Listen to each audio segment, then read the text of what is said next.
قل ان کنتم تحبون اللہ فاتبعونی یحببکم اللہ۔ صلوات پڑھے محمد۔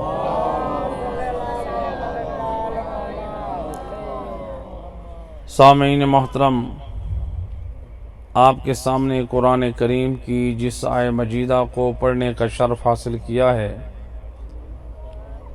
اللہ اپنے قرآن میں ارشاد فرما رہا ہے، قل ان کنتم تحبون اللہ، اے میرا حبیب جو تیرے نام کا کلمہ پڑھتے ہیں، جو قرآن پر ایمان رکھتے ہیں، ان کو ایک بات سمجھا دے۔ کیا بات سمجھا دے؟ ان کنتم تحبون اللہ، اگر تم لوگ اللہ سے محبت کرتے ہو، فاتبعونی، تو تم مجھ رسول کی پیروی کرو۔ نتیجے میں اللہ کیا کرے گا؟ یحببکم اللہ، اللہ تم سے محبت کرے گا۔ اللہ کہتا ہے، اے مجھ اللہ کی محبت کے دعوے دارو، میرے حبیب کی پیروی تم کرو، میں اللہ تمہارا محب بن جاؤں گا۔ یہ عظمت اور یہ شان۔ ایک صلوات پڑھیں محمد و اہل بیت سلام۔ آج کا دن اتنا عظیم دن ہے چونکہ ہمارے ہاں اکثر مقامات کے پر آج کے دن سے لوگ بے خبر رہتے ہیں، مگر یہ کہ جہاں پہ علماء کرام اور جہاں پر پیغام حق پہنچ چکا، عام طور پہ آج کے دن لوگ مناتے ہیں کہ اس رات کو معراج ہوئی تھی،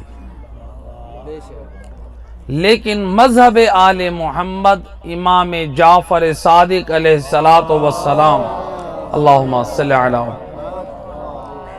جو ہمارے پاس معتبر روایات ہیں، 27 رجب کا دن اتنا بڑا خوشی کا دن ہے، آج کے دن اللہ کی طرف سے پہلی وحی رسول اللہ پر غار حرا میں نازل ہوئی،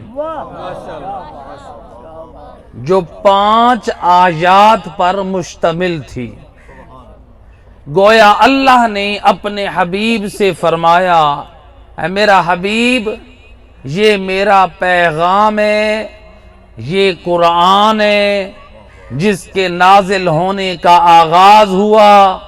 اے میرا حبیب، یعنی آج کے دن سید الرسل مبعوث رسالت ہوئے، یعنی اللہ نے اتنی بڑی ذمہ داری سونپی، اور میرا نبی تجھے میں نے منصب رسالت پہ فائز کیا ہے، اب تو نے کار رسالت یہ انجام دینا ہے جو قرآن میں نازل کر رہا ہوں، لوگوں کی ہدایت کے لیے اس کی تعلیم عام کرنی ہے۔ اللہ اکبر، یا رسول اللہ، یا علی، اللہم صلی علی محمد وآل محمد۔ رسول اللہ جب غار حرا سے پہلی وحی خدا کی لے کر گھر پہنچے، بی بی خدیجہ طاہرہ نے دیکھا سید الرسل کے چہرے پہ جو نور ہے، اس نور سے گھر مصطفیٰ نورانی ہو گیا، اور رسول اللہ نے فرمایا، اے میری زوجہ، اللہ نے مجھے عظیم منصب عطا کیا ہے، قرآن کی وحی پہلی نازل ہوئی ہے، لہذا کہو لا الہ الا اللہ محمد الرسول اللہ۔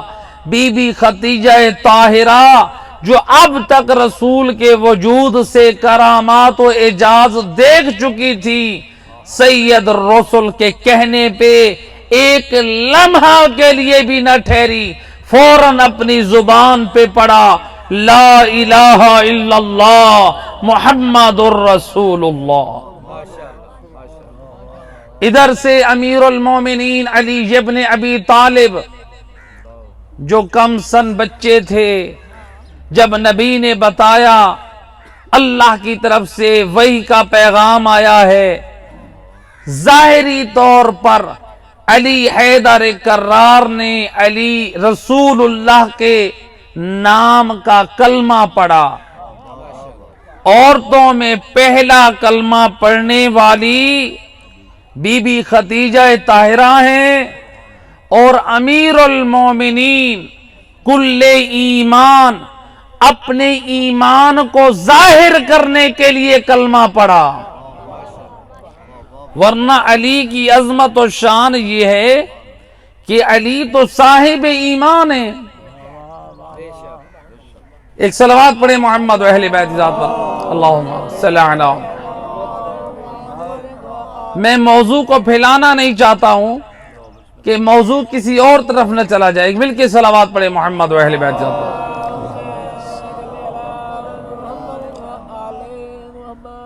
اب رسول اللہ پر یہ جو پہلی وحی آئی، سید الرسل لوگوں کو آہستہ آہستہ دعوت حق اور دین دے رہے تھے، یعنی پوشیدہ طور پہ۔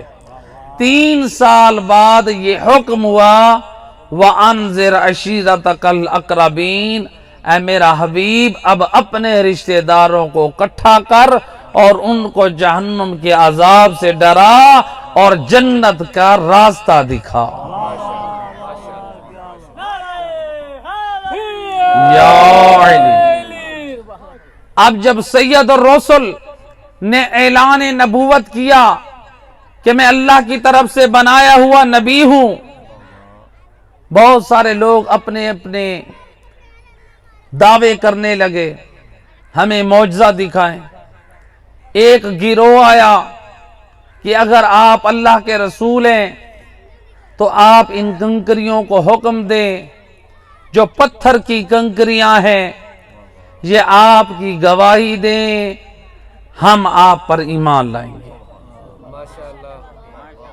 7 کنکریاں نبی نے ہاتھ پہ رکھی، وہ تسبیح خدا کرنے لگی۔ نبی نے نیچے رکھی، کنکریوں نے بولنا بند کر دیا۔ نبی نے دوبارہ ہاتھوں پہ رکھا، پھر وہ تسبیح خدا کرنے لگی۔ آج دنیا کہتی ہے بھئی یہ عظمت نبی ہے کہ نبی کے ہاتھ کا معجزہ ہے کہ نبی کے ہاتھ پہ کنکر جب آتے تھے تو تسبیح خدا کرتے تھے یا نبی کے نام کا کلمہ پڑھتے تھے۔ لیکن مجھے حیرانگی ہوتی ہے، اگر نبی کے ہاتھوں پہ کنکر تسبیح پڑھیں، نبی کے ہاتھوں پہ کنکر کلمہ پڑھیں تو مسلمان کو قبول ہے، اور اگر نبی کے ہاتھوں پہ نبی کے دین کا وارث علی حیدر کرار قرآن پڑھے تو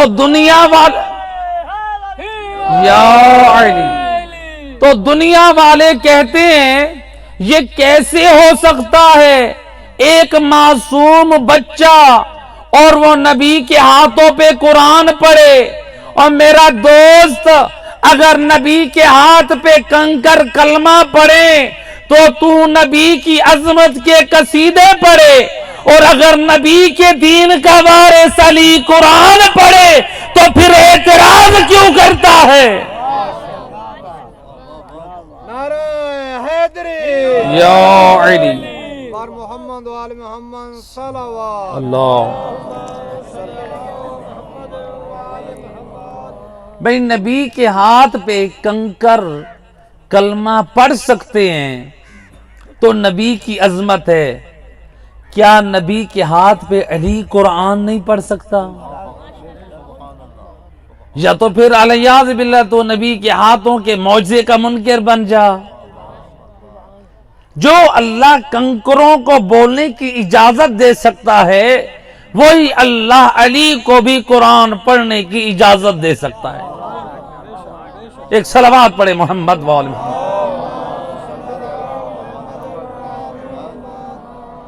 روایت ہے ایک گروہ کفار کافروں کا ایک بہت بڑا گروہ آیا رسول اللہ کی خدمت میں۔ اے یتیم عبداللہ، ہم اتنے سخت دل نہیں ہیں کہ ہم تیری بات نہ مانیں۔ اگر تو اپنے نبی حق ہونے کی دلیل پیش کر دے ہم تیرے نام کا کلمہ پڑھ لیں گے۔ سید الرسل سمجھ گئے، کہا کیا چاہتے ہو، کیا معجزہ چاہتے ہو؟ کہا یہ جو مکہ کے پہاڑ ہیں بے جان ہیں، یہ سخت ہیں، اگر یہ بول کے آپ کی نبوت کی گواہی دے دیں ہم آپ کے نام کا کلمہ پڑھ لیں گے۔ روایت کہتی ہے رسول نے پہاڑ کی طرف اشارہ کیا، اللہ نے حکم دیا، پہاڑوں نے بول کر کہا نشہد انکا رسول رب العالمین وسید خلق اجمعین۔ پہاڑ بول رہے ہیں، کفار آواز سن رہے ہیں، ہم گواہی دیتے ہیں آپ اللہ کے رسول ہیں اور تمام مخلوق کے سردار ہیں۔ یا علی۔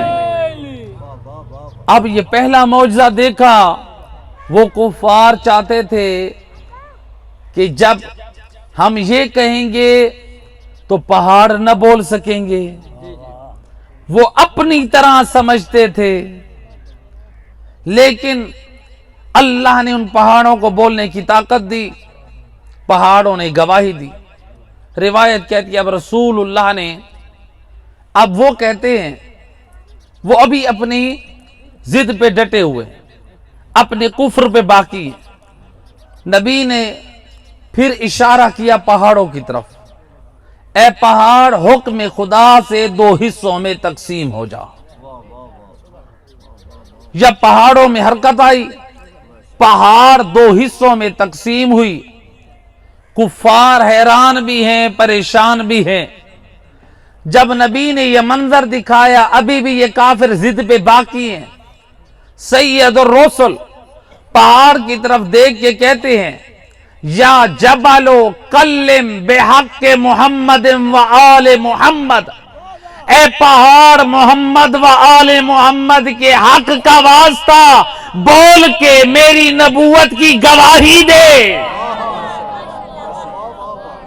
ابھی نبی کے یہ الفاظ تمام ہوئے، پہاڑ بے جانوں نے بول کر نبی کے کلمہ پڑھ کے نبی کے برحق ہونے کی تائید کی۔ اب جب یہ اپنے کانوں سے سن بھی چکے، اپنی آنکھوں سے دیکھ بھی چکے، کہتے ہیں یہ کافر لگتا ہے اس یتیم عبداللہ نے، وہ رسول اللہ کو تو رسول نہیں مانتے تھے، یتیم عبداللہ کہتے تھے، کہتے تھے یہ جو یتیم عبداللہ ہے حضرت محمد مصطفیٰ صلی اللہ علیہ وآلہ وسلم، یہ جو یتیم عبداللہ ہے لگتا ہے اس نے ان پہاڑوں کے اندر اپنے بندے چھپائے ہوئے، وہ بول کر اس کی نبوت کا کلمہ پڑھتے ہیں۔ جب ان بد نصیبوں نے یہ کہا، یعنی 3 معجزے دیکھ چکے، پہلے پہاڑوں نے گواہی دی، پھر پہاڑ 2 حصوں میں تقسیم ہوئے، پھر پہاڑوں نے گواہی دی، جب 3 مرتبہ گواہی مل چکی، اب ایک مرتبہ ان کفار نے کیا کیا، وہاں سے پتھر اٹھائے اور وہ پتھر اٹھا کے سامنے جہاں سید الرسل ہیں اور نبی کے ساتھ نبی کے دین کا وارث علی حیدر کرار ہیں، پتھر مار رہے ہیں۔ عجیب منظر یہ ہے، یہ کافر پتھر مارتے ہیں، وہ پتھر نبی اور علی کے پاس جا کے رک کے، جو پتھر نبی کے پاس گیا وہ کہتا ہے السلام علیکہ یا نبی اللہ۔ جو پتھر مولا علی کی خدمت میں گیا وہ کہتے السلام علیکہ یا ولی اللہ۔ کفار انکار کر رہے ہیں، پتھر نبی کی نبوت کی اور علی کی ولایت کا اعلان کر رہے ہیں۔ اب یہ کافر سدھرنے والے نہ تھے، حق دیکھ لیا، حق دیکھ لیا چوتھی مرتبہ، بھئی جو پتھر ہم نے اٹھا کے مارے تھے وہی پتھر نبی کو بھی سلام کرتے ہیں اور علی مولا کو بھی سلام کرتے ہیں۔ یہ کہنے لگے لگتا ہے زمین میں بھی یتیم عبداللہ نے بندوں کو چھپا رکھا ہے، یعنی اس قدر ضد پر اڑے ہوئے لوگ۔ اب جب انہوں نے پھر انکار کیا، تاریخ کہتی ہے جب انہوں نے پھر شک کیا، وہی پتھر جو انہوں نے مارے تھے وہی پتھر آ کر ان کفار کے سروں پہ لگے۔ جو پتھر انہوں نے نبی اور امام کی تصدیق کر کے جب انہوں نے شک کیا، وہ پتھر ان کفار کے سروں پہ لگے۔ یہ 10 کافر تھے جو شک کرنے والے تھے، اسی میدان میں ان پتھروں سے ہلاک ہو کے مر گئے۔ اب یہ خبر پورے شہر مکہ میں پھیل گئی۔ جب یہ خبر پھیلی، ابو جہل تک جب یہ خبر پہنچی تو وہ بدبخت ایمان لانے کی بجائے کہتا ہے ھذا سحر عظیم، کہتا ہے یہ محمد کا بہت بڑا جادو ہے، الیاذ باللہ۔ ایمان نہیں لاتا بلکہ اس کو جادو کہتا ہے۔ اب مکہ کے لوگ دوڑے آئے اس صحرا میں جہاں پر وہ لوگ مرے پڑے ہیں۔ ورثاء اپنے ان ہلاک ہونے والوں کی جب میتوں پر آئے، وہاں پر دیکھا واقعاً وہ مر چکے ہیں۔ اب اللہ نے ان لوگوں پہ پھر حجت تمام کی۔ اللہ نے حکم دیا ان میتوں کو بولنے کی۔ یہ کافر تھے، پہلے انکار کرتے رہے، پتھر مارنے والے یہی تھے، پتھروں سے مر گئے، پھر اللہ نے ان کو بولنے کی اجازت دی۔ یہی کافر مرے ہوئے جب حکم خدا سے بول اٹھے، بول کے کہتے ہیں نشہد ان محمد الرسول اللہ ہوا صادقم و یا اہل المکہ انتم کذابون۔ اے اہل مکہ، تم سب سے بڑے جھوٹے ہو اور محمد مصطفیٰ سچے نبی ہیں۔ ہم گواہی دیتے ہیں کہ وہ اللہ کے رسول برحق ہیں۔ یا ایک صلوات پڑھے محمد و اہل بیت۔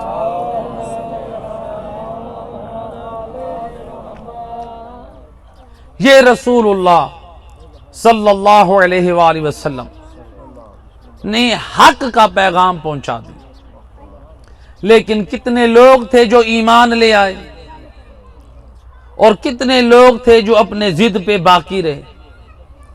لہذا انسان حق کو دیکھے، قرآن کیا ہے؟ حق ہے۔ اور میرا دوست قرآن کو پڑھ، قرآن حق ہے، قرآن کو پڑھ اور سمجھ اللہ قرآن میں کیا کہہ رہا ہے۔ اللہ قرآن میں فرماتا ہے رزق دینا میرا کام ہے اور رزق تقسیم بھی اللہ کرتا ہے، اور اللہ نے یہ ملائکہ کی ڈیوٹی لگا رکھی ہے۔ ایک صلوات پڑھ دے محمد و اہل بیت صلی اللہ علیہ وسلم۔ بعض چیزوں کی اصلاح کی ضرورت ہوتی ہے. جو پڑھنے والے پڑھ رہے تھے بے رزق اللہ کا ہے اور بانٹتے ہم ہیں. لہذا امام علی رضا علیہ السلام اللہم صلی علی، امام نے اپنی تعلیمات میں سمجھایا کائنات کا رزق بانٹنے والا بھی اللہ ہے اور تقدیر میں تقسیم بھی اللہ کے ہاتھ میں ہے. قرآن پڑھیں، آل محمد کے فرمان کو پڑھیں، ہمارے اخلاق کی بھی اصلاح ہوگی، ہمارے کردار کی بھی اصلاح ہوگی، ہمارے نظریات کی بھی اصلاح ہوگی. آج ہمارے بعض جوان، ہمارے دوستان کہتے ہیں قبلہ صاحب ہم کس کی مانیں، علماء کچھ کہتے ہیں، خطباء کچھ کہتے ہیں، ذاکرین کچھ کہتے ہیں. ایسے ہے کہ نہیں؟ آپ لوگوں کا یہی سوال ہے. بے علماء کچھ کہتے ہیں، ذاکرین، خطباء، ہم کس کی مانیں؟ میں کہا کرتا ہوں میرا دوست تو کسی کی نہ مان، تو اس کی مان، تو اس کلام کی مان جس کلام کو زہرا کے لال حسین نے نوک نیزہ پہ پڑھا. تو اس قرآن کی مان، تو کسی کی نہ مان. تو اس کلام کی مان جس کلام کو، قرآن کو علی حیدر کرار نے نبی کے ہاتھوں پہ پڑھا. چاہے عالم ہو، چاہے ذاکر ہو، چاہے خطیب ہو، بیان کرنے والا جو بیان کرے قرآن میں دیکھتا جا. جس کا عقیدہ اور عمل قرآن کے مطابق ہو لیتا جا، اور جس کا عقیدہ اور عمل قرآن سے جدا ہو چاہے جتنا بڑا ہو اسے ٹھکراتا جا. میرے لیے اور تیرے لیے معیار قرآن اور آل محمد ہے اور رسول. اللہ اکبر.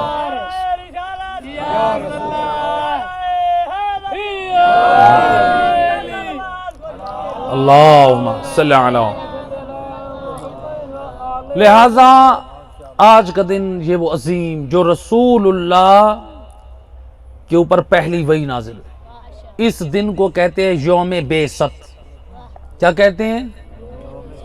یوم بعثت، جس کو یوم مبعث بھی کہتے ہیں. یعنی جس دن اللہ نے رسول اللہ کو منصب رسالت عطا کیا. اس دن کو یاد رکھیں. 27 رجب کا دن بڑا خوشی کا دن ہے، اور یہ اتنا بڑا دن ہے جو نبی پر پہلی وحی نازل ہوئی، جو رسول اللہ کو منصب رسالت دیا گیا. اور رسول اللہ جب مکے کی گلیوں اور کوچوں میں تبلیغ دین کے لیے نکلتے تھے، وہاں پر کفار و مشرکین آپ کو پتھر مارتے تھے. ملتا ہے کہ ابو لہب جس کی مذمت میں پوری سورت نازل ہوئی، یہ ملعون اپنے ہاتھوں میں پتھر لے کے چلتا. نبی جس بھی جگہ سے گزرتے کہتے تھے ایھا الناس قولوا لا الہ الا اللہ تفلحوا، اے لوگو لا الہ الا اللہ کا کلمہ پڑھو کامیاب ہو جاؤ گے. لیکن ابو لہب کیا کرتا؟ یہ پتھر نبی کے پاؤں پہ مارتا، نبی کے پاؤں زخمی ہو جاتے. اور سید الرسل اپنے اس پیغام حق سے نہ رکتے. کفار و مشرکین نے اپنے بچوں کو شروع کر دیا کہ یہ رسول اللہ کو پتھر ماریں تاکہ رسول اللہ اللہ کا پیغام نہ دے سکے.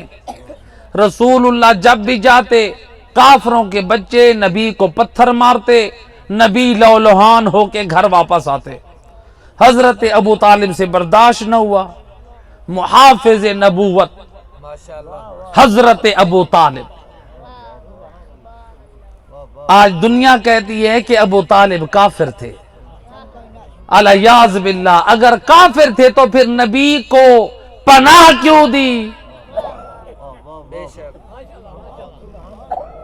دنیا کہتی ہے نبی کے سفرے پہ بڑے بڑے اصحاب پلے، اور میرا دوست تجھے نبی کے سفرے والے پلنے والے یاد ہیں، اور نبی جس کے سفرے پہ پلا وہ یاد نہیں ہے؟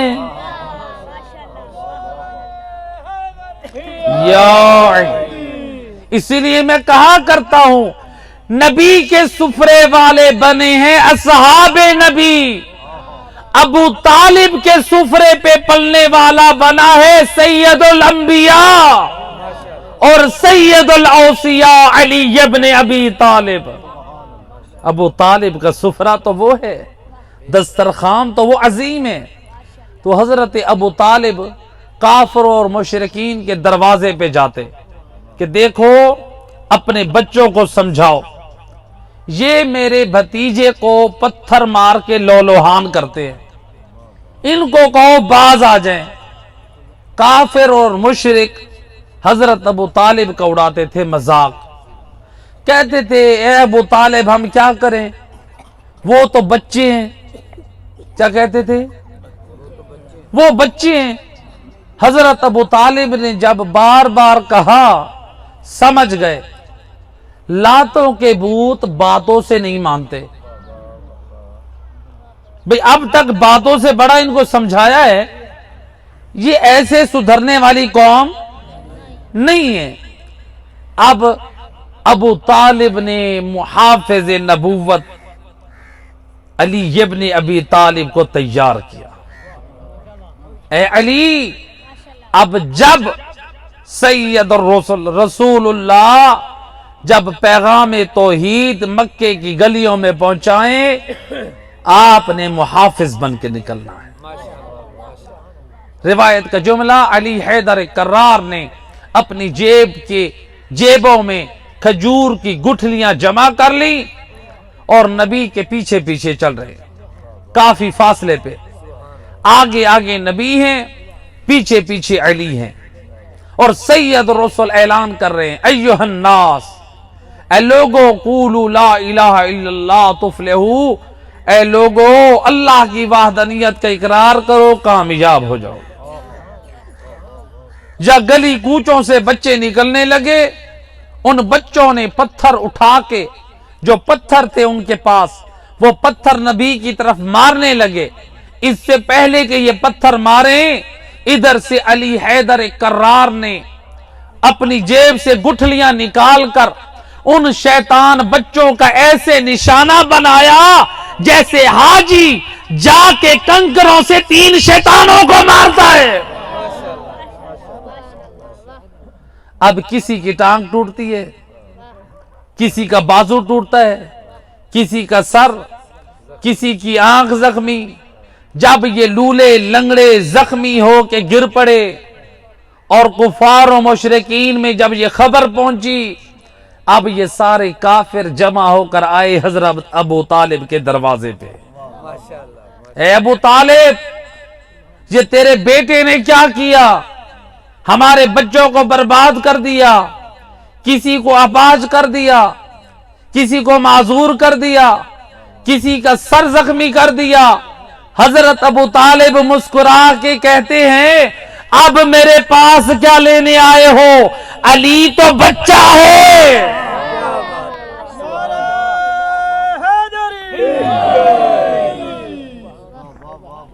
صلوات پڑھیں محمد علی تو بچہ ہے، اگر تم بچوں کو نہیں روکو گے تو پھر تمہارے بچوں کے مقابلے بھی علی جیسا بچہ بھیجوں گا۔ ایک صلوات پڑھیں محمد وآل محمد کی عظمت، اللہم صلی علی۔ لہذا رسول اللہ کی یہ ذات، یہ اتنی عظیم ذات ہے، کوشش کیا کریں اپنے فارغ وقت میں، فضول کاموں میں۔ آج ہماری قوم، شیطان ایک بہکانے کا ایک طریقہ ہوتا ہے۔ آج موبائل کا زمانہ کیا آ گیا، لوگ اپنا قیمتی وقت برباد کر رہے ہیں۔ مسلمانوں کے ہاتھ میں چاہیے تو قرآن تھا، چاہیے تو یہ تھا کہ ہمارے ہاتھوں میں قرآن ہوتا، چاہیے تو یہ تھا کہ ہمارے ہاتھوں میں تسبیح ہوتی، چاہیے تو یہ تھا کہ ہم اللہ کا ذکر اور درود شریف یہ کام کرتے، لیکن ہم موبائلوں میں بیٹھ کر انڈین فلمیں دیکھ رہے ہیں، گانے سن رہے ہیں، پاکستانی فلمیں لوگ دیکھ رہے ہیں، بے حیائی اور بے غیرتی کے مناظر اور ایسی چیزیں دیکھ رہے ہیں، نسلوں کا ایمان برباد ہو رہا ہے۔ لوگ کہتے ہیں کہ بلا ہم کیا کریں، فارغ ہوتے ہیں وقت گزارنے کے لیے، اور میرا دوست ان فرصت کے لمحوں کو قیمتی سمجھ اپنی زندگی میں درود کو شامل کر۔ یہ درود کی برکتیں وہ ہیں، ہمارے علماء میں سے، پاکستان کے علماء میں سے بڑے عالم دین، علماء کے استاد العلماء علامہ سید یار شاہ صاحب، ان سے کسی نے پوچھا قبلہ میرے رزق میں تنگی ہے، پریشانی ہے، کوئی عمل بتائیں۔ وہ کہتے ہیں میں خود ایک عمل کرتا ہوں، تمہیں بھی بتاتا ہوں۔ باعمل سید زادہ عالم دین نجف اشرف سے پڑھ کر آئے، وہ کہتے ہیں میں روزانہ 10 تسبیح درود شریف کی پڑھ کے چہاردہ معصومین کو ہدیہ کرتا ہوں۔ اللہ اس عمل کی برکت سے ایسا لگتا ہے کہ اللہ نے اپنے خزانے کے دروازے میرے گھر کی طرف کھول دیے۔ وہ کہتے ہیں میں درود پڑھتا ہوں، اس کی برکت سے میرے پاس کثیر مال آ گیا ہے۔ جب میں دیکھتا ہوں نا کثرت مال سے میرے اندر دنیا کی محبت آ رہی ہے، میں درود پڑھنا چھوڑ دیتا ہوں تاکہ میرے لیے رزق کم ہو جائے، کہیں میری نیت بے ایمان نہ ہو جائے۔ دیکھیں یعنی درود کی اتنی فضیلت، درود کے پڑھنے سے یعنی اتنا کثرت مال ملتا ہے کہ عالم باعمل درود کو اس خدشے سے چھوڑ دیتے ہیں کہ کہیں نور ایمان سے محروم نہ ہو بیٹھوں، مال کی محبت سے۔ صلوات اللہ روایت ہے ایک باغ میں سید الرسل اور مولا علی تشریف فرما تھے۔ ایک باغ میں نبی بھی بیٹھے ہیں اور مولا علی بھی بیٹھے ہیں۔ رسول اللہ کے سر کے اوپر ایک شہد کی مکھی طواف کر رہی ہے۔ علی مولا نے دیکھا، کہتے ہیں یا رسول اللہ یہ شہد کی مکھی طواف کیوں کر رہی ہے؟ کہتے ہیں یا علی آج یہ میزبان بن کے ہمیں دعوت دینے آئی ہے، شہد کی مکھی دعوت دینے آئی ہے۔ کیا دعوت دینے آئی ہے؟ کہتی ہے یا رسول اللہ شہد کا چھتا تیار ہے، آپ علی مولا کو بھیجیں، وہ چھتا اتار کے لے آئیں، آپ اور علی مولا وہ شہد تناول فرمائیں۔ روایت کا جملہ، علی مولا جا رہے ہیں، شہد کی مکھی بڑا چوڑے ہو کے جا رہی ہے۔ فخر کرے کیوں نہ کرے، آپ کے دروازے پہ MNA آ جائے تو آپ فخر کرتے ہیں، اور جس کے دروازے پہ سید الاوصیاء جا رہا ہے، جو اللہ کا بنایا ہوا امام ہے، وہ جا رہا ہے، فخر کر رہی ہے۔ مولا علی نے شہد کا چھتا اتارا، نبی کی خدمت میں لائے، نبی اور علی نے مل کے شہد تناول فرمائی۔ جب شہد تمام ہو گئی، نبی کہتے ہیں اس شہد کی مکھی مجھے یہ بتا، تو مختلف باغوں میں جاتی ہے، مختلف پھولوں سے رس چنتی ہے، کوئی پھیکے ہوتے ہیں، کوئی میٹھے ہوتے ہیں، کوئی کڑوے ہوتے ہیں، لیکن تیرا جو شہد ہے یہ بڑا میٹھا ہے، اس میں بڑی لذت ہے، اس میں بڑی طہارت ہے، اس میں بڑی پاکیزگی ہے۔ کہتی ہے یا نبی اللہ اس میں میرا کوئی کمال نہیں، جب میں پھولوں سے رس چنتی ہوں وہاں سے لے کر اپنے گھر تک آپ اور آپ کی آل پہ 3 مرتبہ صلوات بھیجتی ہوں، اس کی برکت سے اللہ کڑواہٹ اور پھکاٹ کو مٹھاس میں بدل دیتا ہے، اللہ پاکیزگی اور طہارت میں بدل دیتا ہے۔ اب شہد کی مکھی افضل ہے یا ہم؟ اللہ قرآن میں فرماتا ہے وَلَقَدْ كَرَّمْنَا بَنِي آدم، ہم نے حضرت انسان کو اشرف المخلوقات بنایا، ایسے ہے کہ نہیں؟ تو اگر حیوان محمد والے محمد کی ذات پہ پڑھے صلوات تو اس کو اللہ اتنی برکت دے، پھیکا اور کڑوا رس مٹھاس میں بدل جائے، اس کی گندگی اور رس کی گندگی پاکیزگی اور طہارت میں ہو جائے، اور جس کے دل میں نور ولایت آل محمد ہو، اگر وہ اپنی زندگی میں درود شامل کریں، اللہ جانے زندگی کی کتنی تلخیاں مٹھاس میں بدل جائیں۔ محمد والے محمد بلند صلوات اللہم صلی علی محمد والے زندگی میں گناہوں کی گندگی پاکیزگی اور طہارت میں بدل جائے، لہذا اپنے آپ کو معطر رکھا کریں درود سے، یہ درود شریف۔ لہذا سید الرسل کا آخری رسول اللہ فرماتے ہیں میں اس لیے مبعوث ہوا ہوں اچھے اخلاق کی تکمیل کروں۔ کیا کروں؟ اچھے اخلاق کی تکمیل کروں، اچھے اخلاق کو اپنائیں۔ صرف انسان یہ نہ دیکھے میرا نام ہو، انسان یہ نہ دیکھے میرا مقام ہو، میرا اچھا گھر ہو، میرا فلاح ہو۔ میرا دوست، اعلیٰ تعلیم بھی اس وقت فائدہ دے گی جب میرے اور تیرے پاس اخلاق اچھا ہوگا، جب بڑے اور چھوٹے کا ادب اور احترام ہوگا۔ تو لہذا رسول اللہ بچوں پہ بھی سلام کرنے میں پہل کرتے تھے۔ رسول اللہ فرماتے تھے میں چھوٹے بچوں پہ سلام کرنے میں حیا نہیں کرتا، آپ سلام میں پہل کرتے تھے۔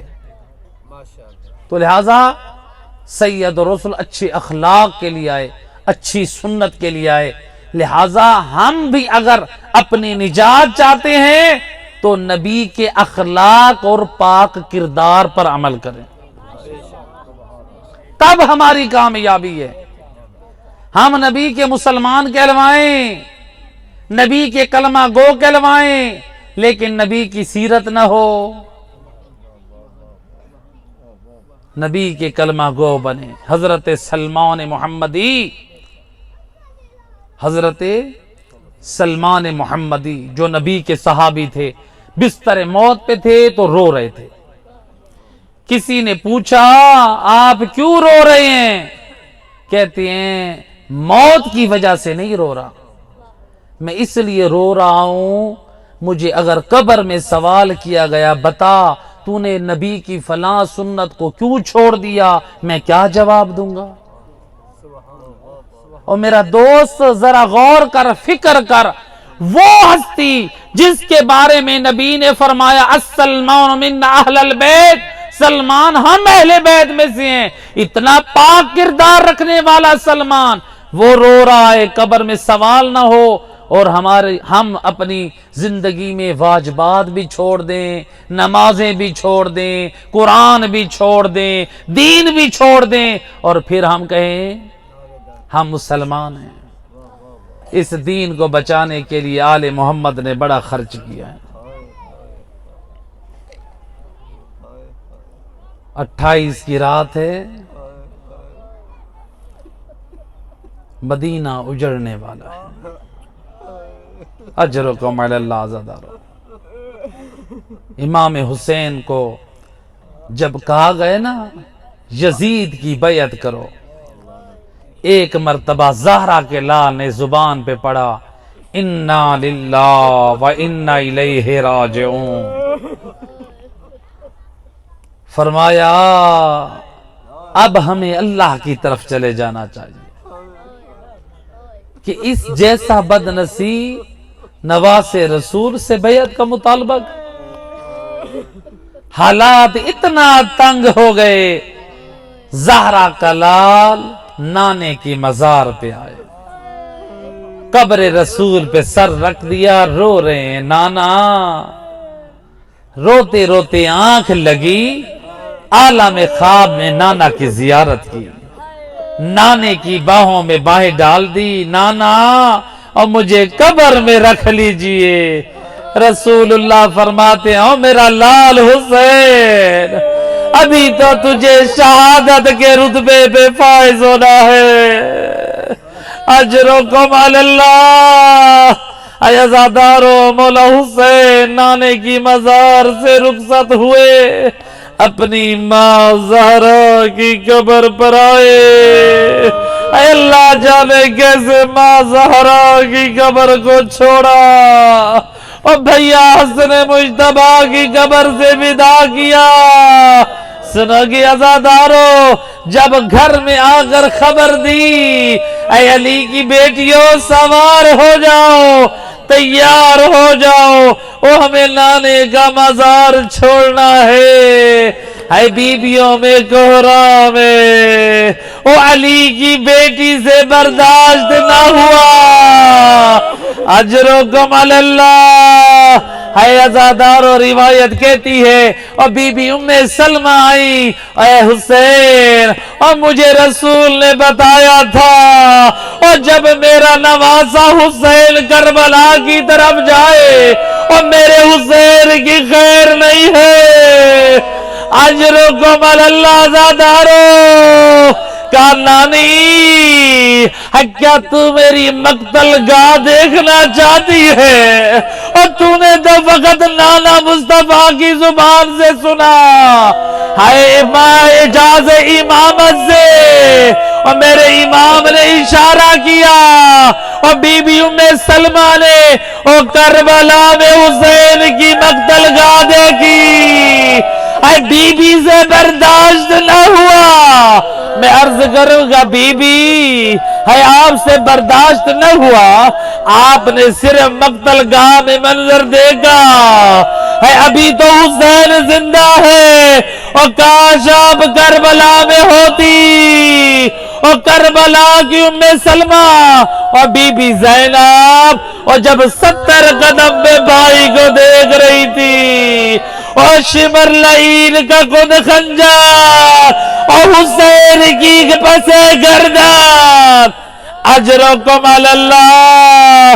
عزادارو، روایت کہتی ہے، اے مولا حسین سجدے میں ہے، شمر لعین آیا، ایک جسارت کی، امام حسین کو نیچے گرایا، وَجَلَسَ عَلَى صَدْرِ الْحُسَيْنِ، اور امام حسین کے سینے پہ وہ اپنے نجس جوتوں سمیت چڑھ بیٹھا۔